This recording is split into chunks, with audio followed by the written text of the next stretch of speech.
Hello everybody! Infinite Shinjo here, and welcome back to episode 19 of Let's Talk Anime. And in today's video, I have 3 suggestions that you guys have given me to discuss. And I apologize that it's been so long since the last episode. Again, just time management. I want to try and watch at least 3 episodes of each thing, even though sometimes it doesn't happen. And it just takes a lot of my time away, especially since every day that I have off is either me running around doing something or me wanting to record other things to bulk up. But I am not going to waste any more time, and I am going to start by discussing Dragon Ball R&R. And before you say anything, this isn't an official Dragon Ball series. Basically, Dragon Ball R&R is a side project created by Masako X. He does different series and does different covers. You've probably seen at least a couple of them from my fan-made openings on my channel. But he's got different series like what if Nappa became a good guy, what if Goku married Bulma instead. And this one is based off of if Raditz became a good guy and basically hung out on Earth with Goku. And in this universe, Raditz has a kid named Ranch. I think the kid's name's Ranch. I know that they've also shown Raditz's wife, but I can't think of her name. It's been a while since I've even watched this. And I'll make sure to link the YouTube video down in the description so you can watch it for yourself. It's only like 20 minutes long, and it's not too terribly long. But for those of you who have seen it, let me discuss what I like about it. For one, the voice acting is really good. Obviously, since Masako X is the one that created it, he has to revise his role as Goku.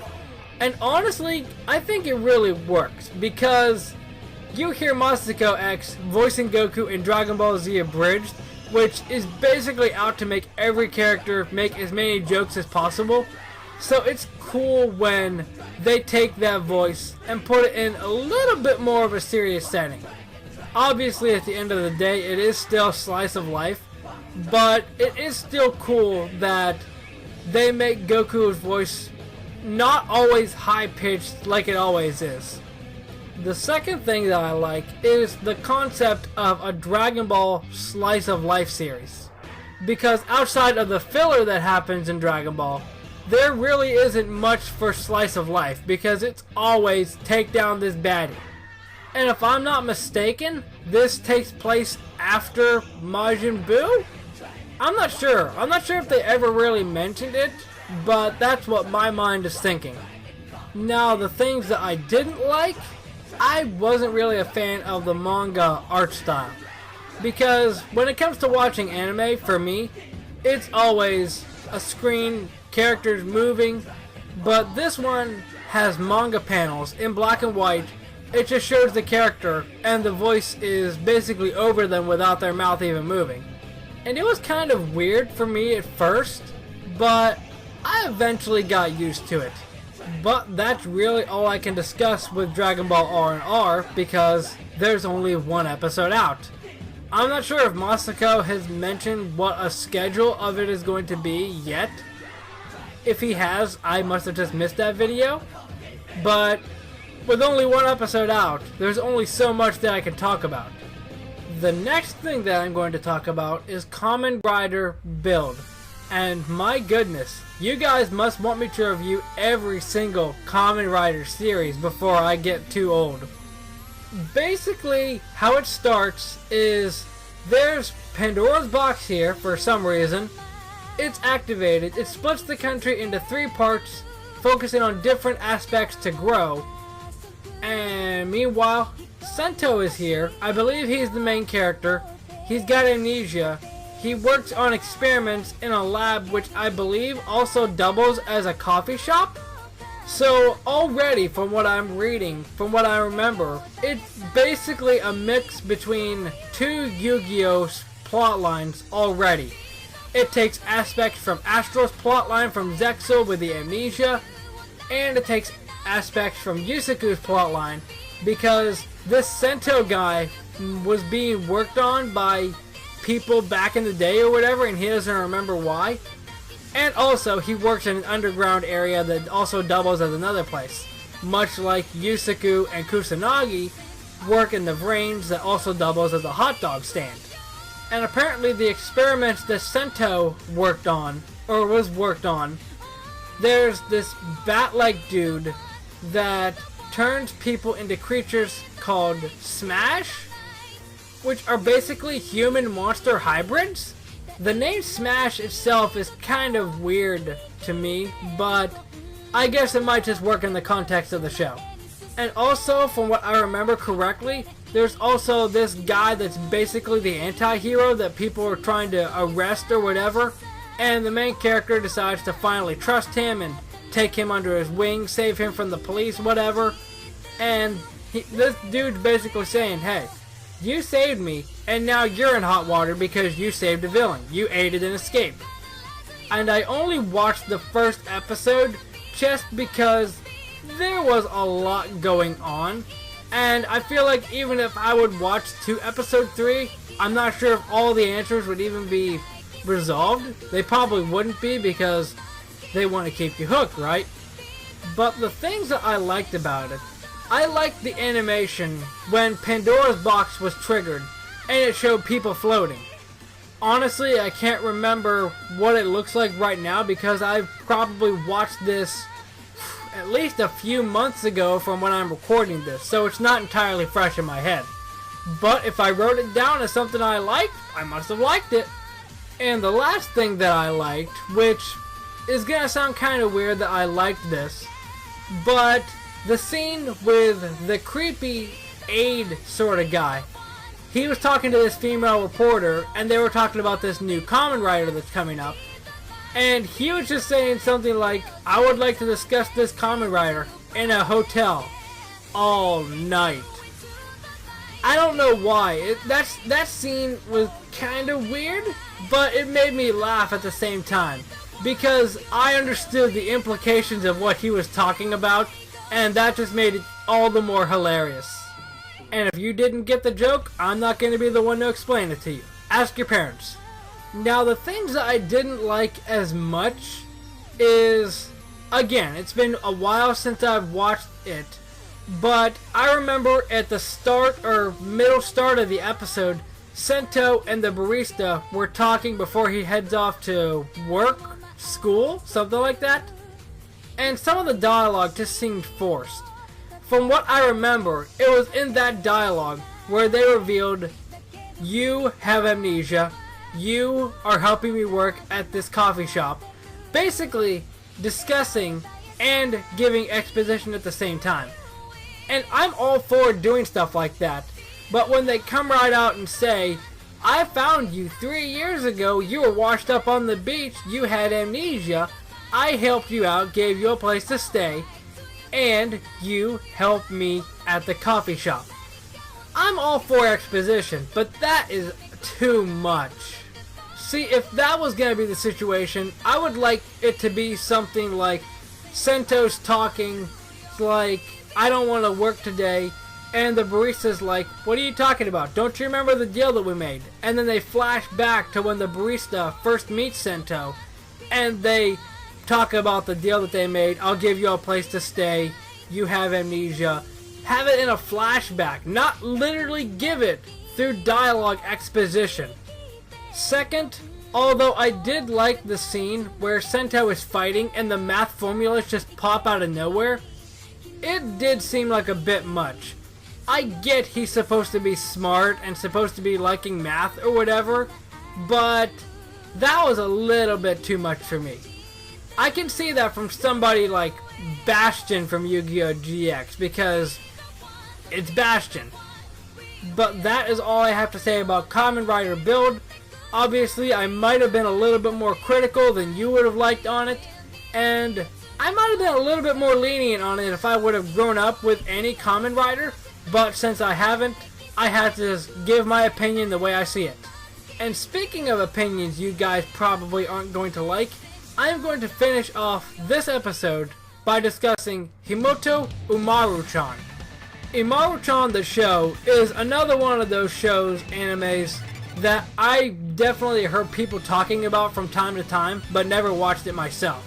So I already have some experience with the show, especially since I saw Megami 33's cover of, I think, one of the openings a while back now.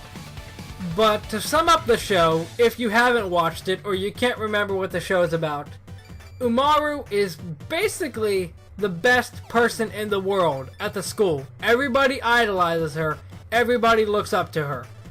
But when she's at home, she basically becomes a freeloader. She lives with her older brother? I believe he's older. And that's basically the show. Umaru is perfect at school, but when she gets home, she's a lazy sack of crap.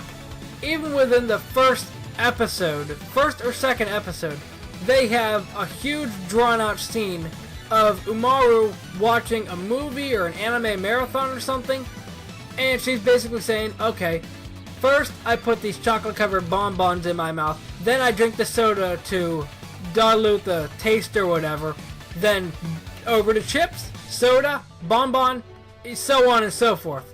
And the kicker of that is her brother made her her favorite meal that she asked for earlier in the episode, so when supper's finally ready, she says, "Oh, I'm not hungry." Okay, great. And just from the episodes that I've watched, the one thing that I can see that is kind of saving the show a bit is it might be trying to prove that people aren't necessarily what they show on the outside. Like when you're at school or work or something, they might act perfect, act like they have it all together, but then when they're at home, they basically break down, become lazy, whatever. And honestly, it was in episode 2 that I thought of this, but it really reminded me of that one Foster's Home for Imaginary Friends episode where there's this imaginary friend Bendy that comes in, and he basically starts destroying the place, breaks a lamp, writes on the wall, and frames the main characters for it. The main reason that I thought of this was because in the second episode, the brother and Umaru both go out shopping, and Umaru's upset because, I don't know, she has to go out or something, and she's basically pouting, giving him a look, whatever, and people around him are like, he's a horrible person, she's an angel. And it's just like, are you serious? Now the things that I like, or the thing that I like, is the opening. I like the really old references to Game Boy games, and even Mario Racing, which I haven't played the game, but I still caught that. And there are even references in the first episode. I can't remember what they are, but I'm sure that you guys have caught them. Honestly, there's probably a YouTube video out there that has all the references in Umaru-Chan. And that's the really only good thing that I have to say about it. That's right, the only thing I have good to say about it doesn't even involve the show in itself. Now let's get to the cons. And I'm gonna hold off on the first thing that I wrote and go with the second thing that I mentioned. I could ease off of Umaru-Chan a little bit and be less critical if it was a different situation. The show basically makes it a point to mention that she goes to school. And I could give it a little bit more lenience if she was working instead. Like, say, working 5 days a week, having 2 days off. I could relate it a little bit better if she has to work 5 days a week, and then on those 2 days off, she can relax. I could excuse that, because I'm not saying that school is basically easy, but work, you gotta be there 8 hours a day, putting up with crap from customers, other workers, bosses. With school, all you really have to listen to is teachers, and to an extent students, but a lot of that's just drama. It might be because I'm older that I'm thinking this as well, but basically I could ease off of Umaru a little bit if she was actually doing something to give her a legitimate reason to rest. Because, not saying school isn't exhausting, but it's not as much as it is work. Again, I'm not saying school isn't exhausting, but I'm saying that work is so much more exhausting because you have to be on your feet for at least 8 hours a day. Depending on the job, there might be some overtime because of being understaffed. There's a lot more that goes into it with work, and it's a lot more of a hassle. Now, for the other thing that I mentioned, honestly, this show is really making me trip up because it's difficult for me. On the one hand, Umaru is an interesting character because she's got that whole two personality sort of thing where she's perfect at school, but she's basically lazy at home. But on the other hand, she's just so annoying when she's at home. She acts like a spoiled brat. She acts like she's the only child and the parents are babying her, which that's not even the case because she has a brother. Actually, now that I think about it, where are the parents? Did they mention where the parents are? Maybe I missed that. But the more I think about this show, the more I get upset because Umaru is an interesting character when she's at home. She actually has a personality. But when she's at school, she's basically just a pretty girl. She doesn't fill any role besides that. She's just there. We don't even get to see her at school that much. Maybe only a couple of scenes an episode. But from the scenes that I have seen, she basically has little to no personality when she's at school. And when she's out shopping with her brother in that one episode, the main thing to remember is, oh, she looks perfect on the outside, but remember, she's lazy at home. I might not be the right demographic for this show. I don't know. But honestly, if a couple of the scenes would have been tweaked just a little bit more, I could really excuse it. Like, if the show was basically Umaru-Chan working at, I don't know, some random mashup word of McDonald's because every anime likes to include that. Just have her working there like maybe 4 or 5 days a week, and then on the day she's off, she becomes lazy. And for the love of everything, give her a personality outside of home. But that's all I have to say about Umaru-Chan. If anybody has watched it, please let me know. Does the show get better? Does she actually get any character development? Please let me know. I feel like if any video of mine would be getting a ton of dislikes, this might just be the one. Because I've never heard people talking bad on Umaru-Chan, and I honestly can't see why. I can see some merit to it, basically being a show that you can watch while you veg out, but looking at it critically, there are so many problems with it. But that is going to be it for today's episode of Let's Talk Anime. I hope the video didn't end up being too long from me ranting so much on Umaru-Chan, but let me know what you think. If you enjoyed, mock punch that like button, and subscribe so you don't miss any other videos.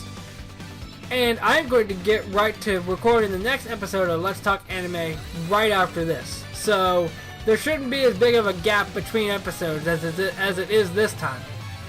But that is going to be it for me, and I will see you next time. Momentai. 365日分の学びをカバンに詰め込んでいつもみたいまた